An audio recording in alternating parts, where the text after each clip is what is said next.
They're about the size of a small house cat and are friendly creatures that will say hi to visitors. Olympic marmots are, these adorable, basically giant ground squirrels. They live way up at the top of the, Olympic mountain ranges and these beautiful alpine meadows. But those alpine meadows are threatened, impacting Olympic marmots.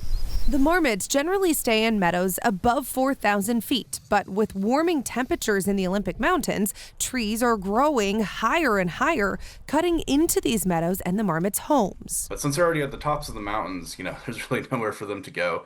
So if they lose those alpine meadows, then they pretty much lose the only places that they can live. Aaron Kunkler with nonprofit Center for Biological Diversity says right now the population is estimated to be around 2 to 4,000 after 60% of colonies disappeared in the last several decades. So they've asked Fish and Wildlife to consider them for endangered species protection. The agency recently announcing there is reason to move forward with consideration. So now what happens is they go out and start doing their own studies and their own research and come back with a decision about whether they're going to protect them and if they think that they should be protected as a threatened species or an endangered species. Aaron hopes this process will end with protections that would focus on keeping this species safe. They mean so much to so many Washingtonians and people beyond the state that to lose them would be a real shame.